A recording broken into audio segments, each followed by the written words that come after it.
नमस्कार, आप सभी का स्वागत है हमारी यूट्यूब चैनल एक कहानी पर। आज हम लेकर आए हैं हमारी पिछली कहानी का दूसरा भाग।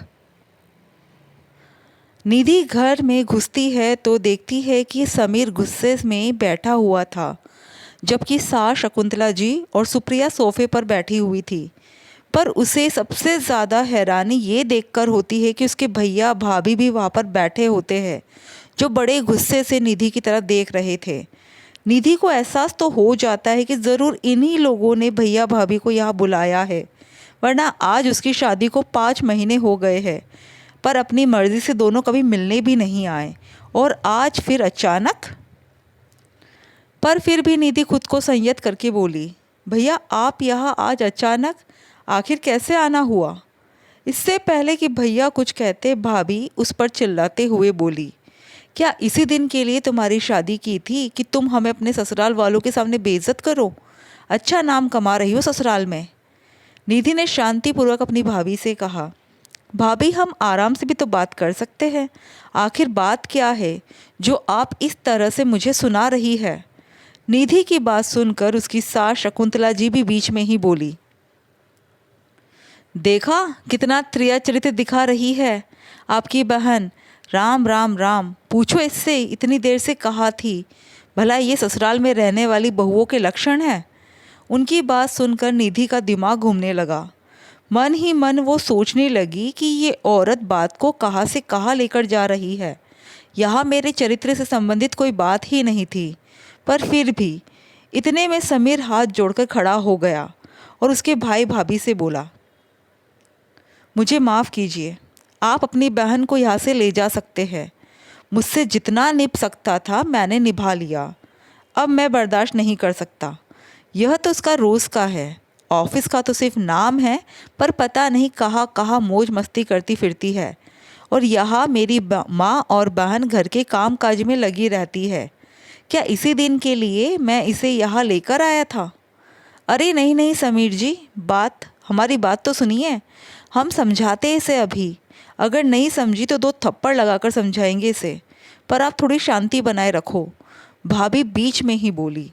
फिर निधि के भैया से बोली, अरे बैठे बैठे देख क्या रहे हो, बोलते क्यों नहीं? क्या समाज में अपनी नाक कट जाने का इंतज़ार कर रहे हो? मैं कहे देती हूँ अगर इसका घर बिगड़ गया तो। आखिर भाभी बोलते बोलते चुप हो गई। कहीं उनके मन की बात मुंह पर आ जाती तो? आखिर ननद का घर बिगड़ जाता तो वापस मायके आकर बैठ जाती। बस इसी डर से चुप हो गई। आखिर भाभी की डांट सुनकर भैया भी बोले, ये मैं क्या सुन रहा हूँ निधि, तुझे हमारी इज्जत का कोई ख्याल है या नहीं? अरे बेटियां तो अपने मायके की इज्जत के लिए क्या से क्या बर्दाश्त कर जाती है, और तुझे देखो। अच्छा, क्या से क्या बर्दाश्त कर जाती है भैया, बताएंगे मुझे? भाभी को देखकर तो कभी लगा नहीं कि उन्होंने अपने ससुराल में कुछ बर्दाश्त किया है। उल्टा मेरा मुंह मत खुलवाइए आप, मुझे यहाँ आकर समझाइश कैसे दे सकते हैं आप लोग? निधि ने आंखों में आंसू भरकर कहा, लो यही दिन देखने बाकी रह गए थे, जब आपकी बहन आपकी सगी नहीं तो हमारी तो क्या सगी रही होगी। अब तो साबित हो गया ना, या अभी भी आपको कोई सबूत चाहिए? शकुंतला जी ने अपने हाथ नचाते हुए कहा, अरे मैं भी तो निभा रही हूँ तुम्हारी माँ के साथ, पर मजाल है कि कोई मुझसे कुछ कह दे। भाभी ने कहा तो निधि ने जवाब दिया, आपको कोई कुछ कह भी नहीं सकता भाभी, और कैसे रह रही है आप माँ के साथ ये सभी को अच्छे से पता है। आपके किस्से तो हमारे अड़ोस पड़ोस तक में मशहूर है, इसलिए आप ना ही बोलो तो अच्छा है, क्योंकि अगर आपके जैसी बहू इन लोगों को मिल जाती ना, तो इन लोगों को आटे दाल का भाव भी पता चल जाता। इतने में उसके भैया कुछ कहने को हुए तो निधि ने हाथ जोड़ लिए। मेरा आपसे एक ही निवेदन है कि आपको मेरे घर के मैटर में बोलने की कोई ज़रूरत नहीं है।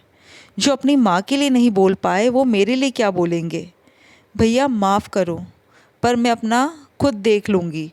वैसे भी आपने मुझे अपने पैरों पर खड़ा किया है, तो थोड़ा तो मुझ पर विश्वास करो। आखिर भैया गर्दन झुकाए खड़े हो गए और दरवाजे की तरफ रवाना होते हुए एक बार निधि के सिर पर हाथ रखा और फिर घर के बाहर निकल गए। अब भाभी रुक कर वहाँ क्या करती, इसलिए वो भी पीछे पीछे पैर पटकती हुई रवाना हो गई। दोनों के जाने के बाद निधि ने उन तीनों के चेहरे की तरफ देखा। तीनों अभी भी मुंह फुलाए हक्के बक्के से खड़े थे।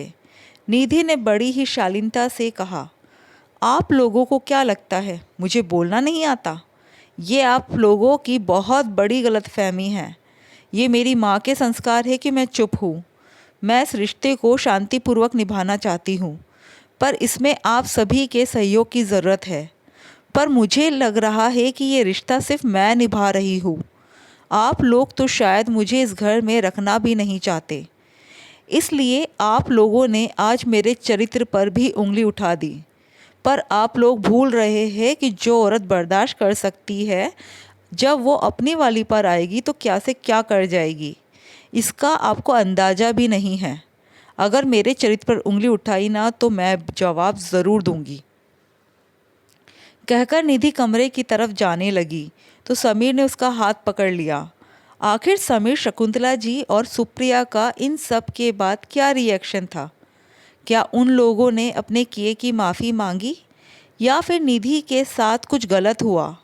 आखिर निधि ने क्या किया, जानने के लिए सुनिए अंतिम भाग।